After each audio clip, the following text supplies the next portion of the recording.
Hey, welcome back. Today we are complete half yearly exam 2021 and 2022 class 9th subject English paper solution. आज के video में हम complete करेंगे class 9th के English का जो हाफ ईयरली यानी अर्धवार्षिक पेपर है उसका सॉल्यूशन देखेंगे इस वीडियो में। और आप सभी का पेपर आई होप अच्छे से गया होगा। यहाँ पर आपको आपके ऑप्शंस मिला लेने हैं कि आपने कहाँ पर गलती की, जिससे कि आप अपने मार्क्स इवेल्यूएट कर पाएँ कि हमें कितने नंबर आने की संभावना है। साथ में इन फ्यूचर यदि आप किसी प्रकार की गलती कर दे तो वो भी आपकी यहाँ पर सही होने वाली है। तो यहाँ पर सेक्शन ही आपका रीडिंग होता है, यानी आपको पढ़कर जो है जो क्वेश्चन पूछे आते हैं उनके आंसर देने होते हैं। तो यहाँ पर पहला आपका question read the passage carefully and answer the question given below, यानी कि ये 5 नंबर का था और आपको इसको पढ़कर जो नीचे दिए गए क्वेश्चन से MCQ टाइप के जिसमें 4 आपके ऑब्जेक्टिव दिए हैं उनके आंसर आपको देने थे। यहाँ पर आपको पैसेज पढ़कर अपना टाइम ख़राब नहीं करना होता है, आपको क्वेश्चन पढ़ना होता है। The scientific invention began after the industrial revolution 1789, ये मैंने अंडरलाइन किया हुआ है। यहाँ पर आपको आंसर मिल गया होगा।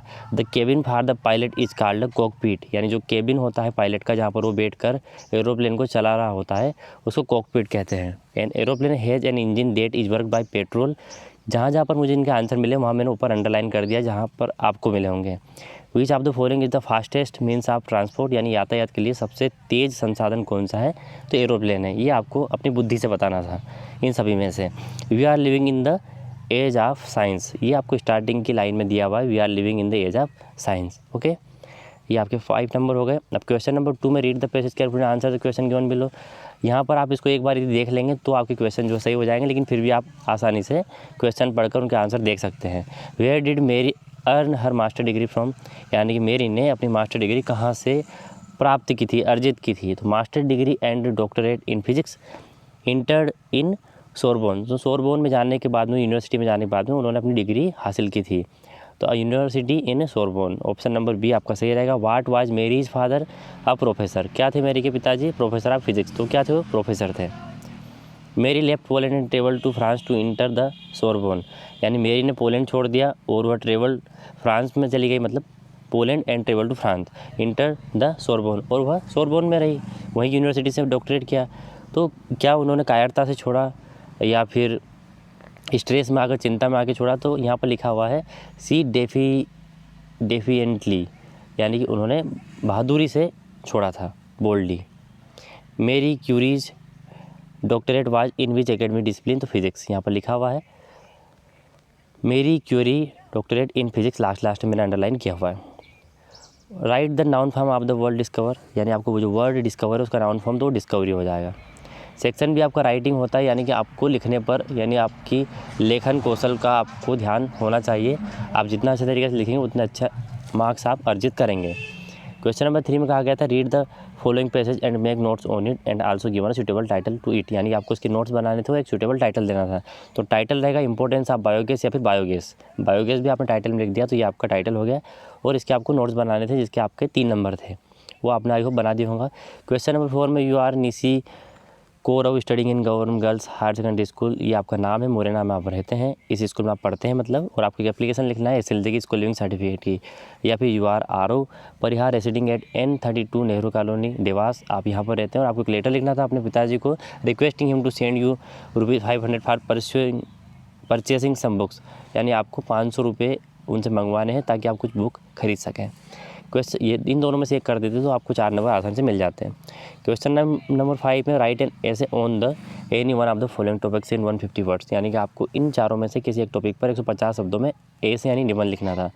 अब क्वेश्चन नंबर 6 में on the basis of the picture given below describe how we can keeps ourself fit and healthy, यानी इस पैसेज को देखकर आपको इन बॉक्सेस में, इन पिक्चर वाले बॉक्सेस में जो फ्रेजेस दिए हुए हैं, जो शब्दों का समूह दिया हुआ, उनका उपयोग करके 75 शब्दों का एक पैराग्राफ लिखना था। तो मैंने यहाँ पर लिखा है अपने हिसाब से if everyone want to fit and healthy in daily life and long time, यानी कोई यदि फिट और हेल्दी रहना चाहता है अपनी डेली लाइफ में लंबे समय के लिए, तो we should add some good habits, तो हमें कुछ आदतें ऐड करनी होगी in our daily routine, like हमारे डेली रूटीन में, लाइक ईट हेल्दी फूड, हमें अच्छा खाना खाना होगा, अवॉइड जंक फूड को हमें अवॉइड करना होगा, we should do regular exercise and yoga, हमें क्या करना होगा, हमें एक्सरसाइज करना होगा और योगा करना होगा, to avoid cancer and other disease. तीसरे नंबर का पॉइंट यहाँ पर मेंशन हो रहा है कि हमें कैंसर वगैरह को अवॉइड करना है या फिर इसको दूर भगाना है, इस तरह की बीमारी को। तो don't smoke or use tobacco, इनका उपयोग नहीं करना है। For maintain your health eat healthy and we must have regular checkups, और अपनी हेल्थ को अच्छे से हेल्दी बनाने के लिए आपको हेल्दी भोजन खाना है और साथ में रेगुलर चेकअप भी करवाना है। तो इस तरीके से 75 शब्दों में आपको इन चारों बॉक्सेस में जो शब्द लिखे हुए थे उनका उपयोग करके लिखना था। आप इस आसान भाषा में टेंस का उपयोग करके भी लिख सकते थे। क्वेश्चन नंबर 7 पर आ जाइए। Fill in the blanks choosing the correct alternatives given in the brackets. यानी आपको 5 यहाँ पर fill in the blanks complete करने जो आपको आते हैं। Sun rises in the east, यहाँ पर द आ जाएगा क्योंकि द हमेशा डेफिनेट चीज़ के लिए आता है, यूनिक है, तो सन आ जाएगा। आई डिड नॉट बाय, ये नेगेटिव सेंटेंस है, अगर ये पॉजिटिव होता तो सम आता, नेगेटिव में ए नहीं आएगा, any mangoes. He is an engineer, यहाँ पर ई जो साउंड है वो वोवेल का साउंड है और वोवेल का आगे हमेशा ए आता है। यहाँ पर लिखा है we to watch the movie yesterday, बीते हुए कल की बात हो रही है, हमने कल एक मूवी देखी या फिर हम कल एक मूवी देखने गए थे। तो पास्ट वाली बात हो रही है, वर्ब की सेकंड फॉर्म आएगी तो we went to watch the movie, go नहीं आएगा यहाँ पर। देयर इज़ नॉट, अगर यस्टरडे नहीं होता तो आप गो लगा सकते थे। There is not much water in the pool, water यहाँ पर क्या है, अनकाउंटेबल नाउन है, तो अनकाउंटेबल के सामने मच आता है और काउंटेबल होता तो मैं नहीं आता, तो यहाँ पर अनकाउंटेबल के सामने हमने मच लगा दिया। They have complete their work, they यानी कि आपका सब्जेक्ट जो है वो प्लूरल है, बहुवचन है, तो दे के साथ हैव आता है और ही सी नेम के साथ हैज आता है, तो यहाँ पर हैव हो जाएगा। अब डू एज डायरेक्टेड यानी कि जैसा निर्देश दिया गया है वैसे ही आपको कोई 5 इनमें सोल्व करना है। तो पहला आपका क्वेश्चन है your pen can give me you, इन जम्बल्ड वर्ड्स को आपको मीनिंगफुल सेंटेंस में रीअरेंज करना है। जब आपका क्वेश्चन यहाँ पर लगा हुआ है इसका मतलब ये है कि एक क्वेश्चन से स्टार्ट होगा, तो can you give me your pen इसका सही सेंटेंस हो जाएगा आप जमाएंगे तो। He worked very hard but he could not pass the exam, इस तरीके से बन जाएगा। बट का उपयोग करके सेंटेंस को कंबाइन करना था, ये दूसरे वाले में कहा गया था। सिर्फ आपको फुल स्टॉप हटाना था हार्ड के बाद से और बट लगाना था और दोनों सेंटेंस को जोड़ देना था। मैंने यहाँ पर लिखा हुआ ही worked very hard but he could not pass the exam. Ankit played hockey, यहाँ पर आपको इसको प्रेजेंट इंडेफिनिट में बदलना है, तो अंकित का हम अंकित लिख देंगे। प्रेजेंट इंडेफिनिट टेंस में आपको वर्ब के साथ में सिंगुलर सब्जेक्ट के साथ में ए से एस लगाना होता है, तो अंकित प्लेज हॉकी ऐसा इसका हो जाएगा। रोहन स्पीक्स इंग्लिश, यह प्रेजेंट इंडेफिनिट का सेंटेंस है, तो आपको इसको नेगेटिव बदलना है, यानी कि रोहन एक वचन करता है तो साथ डज नॉट आ जाएगा। Rohan does not speak English, speaks का एस हट जाएगा, इस बात का आपको ध्यान रखना है।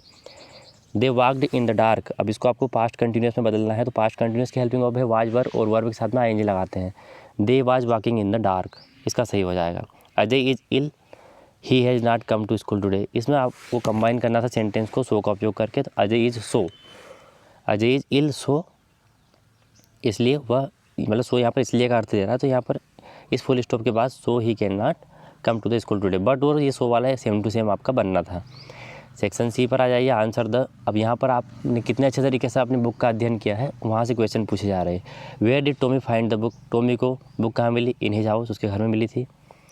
We can make friends with wind, हम हवा से दोस्ती कैसे कर सकते हैं या फिर अपना दोस्त कैसे बना सकते हैं, तो इसके लिए हमें स्ट्रॉन्ग बनना होगा, हमारी दीवार स्ट्रॉन्ग बनानी होगी, हमारी सेटर्ड जो है विंडोज़ है इन सबको स्ट्रॉन्ग बनाना होगा जिससे कि हम हवा को अपना दोस्त बना सकें। तो ओवरऑल हमें स्ट्रॉन्ग होना होगा, we are strong. What did the grand mother give to Kezia when she was sewing, grand mother ने केजिया को क्या दिया जब वो सुबक रही थी, रो रही थी। अ क्लीन हैंकी, एक साफ रुमाल का कपड़ा जो होता है, हैंकी यानी रुमाल होता है हाथ में जो हम रखते हैं, वो दिया था ताकि वो अपनी नाक पोंछ सके। Who is the author of the lesson my childhood lesson के ऑथर कौन है, तो APJ Abdul Kalam. What did Evelyn want to spread through her music, Evelyn अपनी म्यूजिक के द्वारा क्या फैलाना चाहती थी, तो message of love peace and happiness, ये इसका सही रहेगा। आपको ऐसा लगता होगा deep people can learn music या music is not difficult to deep people, ये भी सही है, लेकिन वह एक तरीके से प्यार पीस और हैप्पीनेस फैलाना चाहती थी, ये उसका मेन मोटिव था, एम था। What is a bliss from the poet in the poem, lying on the bed in a joyful mood, यानी कि बेड पर लेटे रहना आनंद वाले मूड से, यही एक ब्लीस है, यही एक आनंद है। रेन ऑन द रूफ में कवि का।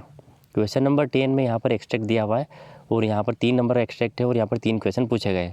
Bye what age did Einstein not learn to speak, 2.5 year, यहाँ पर मैंने अंडरलाइन किया हुआ है। What did Albert's classmates call him, he specially love, यहाँ पर लिखा हुआ है ब्रदर बोरिंग मैंने अंडरलाइन किया हुआ है। What did Einstein love to play with mechanical toys, यहाँ पर पेसेज में जहाँ पर इनके आंसर मिले वो मैंने अंडरलाइन कर दी, वो आपको शो हो रहे हैं। अब ये आपको जो है एक्सट्रैक्ट दिया हुआ है आपकी किताब में से, आपकी पोएम में से, और ऊपर वाला एक्सट्रैक्ट जो है वो आपकी गद्य में से दिया गया था, यानी प्रोज में से, ये आपकी किताब में से दिया हुआ है। अब यहाँ पर पूछा गया इसमें से क्वेश्चन, ये 3 नंबर के 3 क्वेश्चन है। From which poem the above extract have been taken, की कौन सी पोएम से ये ऊपर वाली जो लाइन है ये उद्धत की गई है, ली गई है, तो रेन ऑन द रूफ से। The opposite of the world bliss is, इसका कर्ज हो जाएगा। ब्लिस का मतलब होता है आनंद होना और कर्ज का मतलब होता है कोसना किसी को, तो यहाँ पर ब्लेस यदि होता तो ज़्यादा सही होता, लेकिन हमारे जो पोएम है उनकी लाइनों में ब्लिस ही दिया हुआ, तो यहाँ पर कर्स रहेगा। कर्स का जो विलोम होता है वो ब्लेस होता है, ब्लिस नहीं होता है, लेकिन हमारे पास ऑप्शन कुछ नहीं है लगाने को, तो हम कर्स ही लगाएंगे। Where do the shadows hover, तो शेडो जो है यानी छाँव है वो कहाँ पर छा गए थे, ऑन द स्टेरिस्फेयर यानी जो बादल है तारों वाला उस पर बादल छा गए थे। इसका ऐसा बताया गया, बारिश के टाइम पर ऐसा ही होता है कि बादल छा जाते हैं। अब यहाँ पर एक क्वेश्चन आंसर है जो कि आपकी टेक्स्ट बुक में से और सप्लीमेंट्री बुक में से जो कि मोमेंट है, ये आपने आसानी से कर दिए होंगे। आई होप आपका पेपर अच्छे से गया होगा। वीडियो को आप अधिक से अधिक शेयर कीजिएगा अपने दोस्तों में, जिससे कि उनके भी क्वेश्चन सोल्व हो सके। मिलते हैं ऐसे एक अलग इन्फॉर्मेटिव वीडियो में दोस्तों, तब तक के लिए टाटा बाय बाय। आपके कोई सवाल हो तो आप मुझसे कमेंट बॉक्स में पूछ सकते हैं। इसकी PDF या वीडियो की